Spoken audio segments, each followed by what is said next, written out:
مدينة اللاذقية وريفها محمد أبو الحسن مراسل شبكة شام الإخبارية. السلام عليكم ورحمة الله. وعليكم السلام ورحمة الله. حياك الله. تقدم ملحوظ لأبطال الجيش الحر واستهداف لعصابات الأسد في أكثر من موقع، خبرنا عن انتصارات وتقدم أبطال الجيش الحر. في الحقيقة المعارك في ريف اللاذقية تأخذ منحنى جديد اليوم. نعم. بعد 5 أيام من المعارك المستمرة على قمة جبل تشالما، استطاع الجيش النظام مدعوم بمئات من عناصر حزب الله الإرهابي ومرتزقة روس وإيرانيين وعراقيين التقدم واحتلال قمة جبل تشالما، هذا الجبل المطل على مدينة كسب وعلى مدينة السمراء. لكن الاشتباكات مستمرة بين أبطال الثوار من الجيش الحر وكتائب الإسلامية يحاولون ردع الجيش وتوقف تقدمه في هذا المحور. إلى الآن ما تزال الاشتباكات مستمرة على مدار 6 أيام في هذه المنطقة.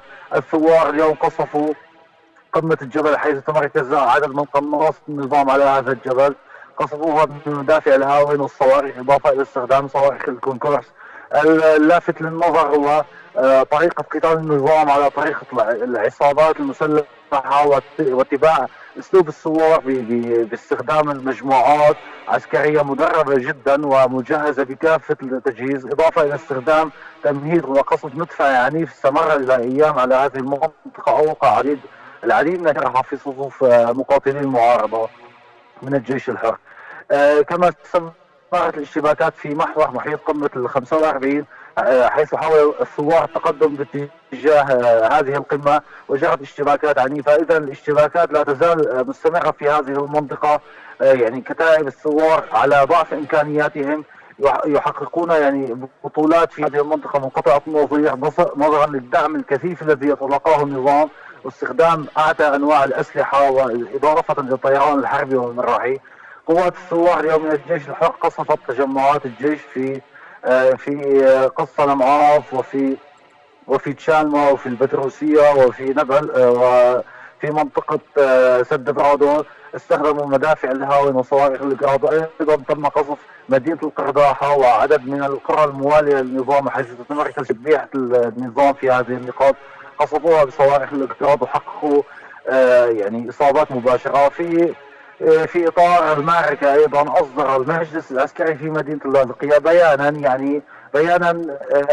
بيان عتب للائتلاف الوطني ورئيسه والى وزاره الدفاع بانهم لم يقدموا اي دعم ملموس او ملحوظ لهذه الجبهه، يعني نقص في الدعم، نقص في الذخيره وفي المقاتلين وفي العدد الثقيل، لا يوجد اي دعم ملموس خصوصا بعد زياره الجربه. الكل توقع ان يقدم دعم كبير جدا لهذه الجبهه، لكن في الحقيقه لا يوجد اي دعم ملموس للكتائب المشاركه في هذه المعركه. لذلك اصدر المجلس العسكري بيان بهذا الخصوص. اليوم طيران المروحي قام بقصف عده مناطق في جبلي الاكراد والتركمان. منذ قليل قام طيران المروحي بقصف قرى ناحيه كل سبه في جبل الاكراد بالبراميل المتفجره، كما قصفت قرى الخضراء والكبير بجبل تركمان بالبراميل المتفجرة، إضافة إلى غارات من الطيران الحربي على محيط منطقة شالما حيث تجري الاشتباكات هناك.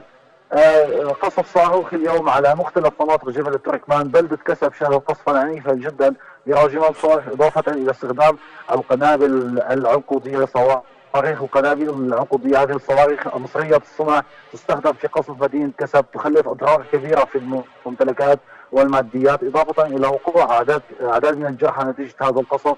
إذا النظام بدأ بحملة كبيرة وعسكرية كبيرة استباء سياسة الأرض المحروقة في هذه المنطقة بعد أن يأس من استعادتها في الطريقة العادية. الآن يقوم بحرق كل شيء يواجهه في هدف استعادة مدينة كسب.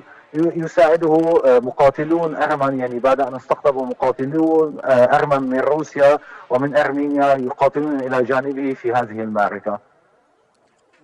نعم محمد أبو الحسن مراسل شبكة شام الإخبارية، شكرا جزيلا لك متحدثا من مدينة اللاذقية وريفها. وأيضا أعزائنا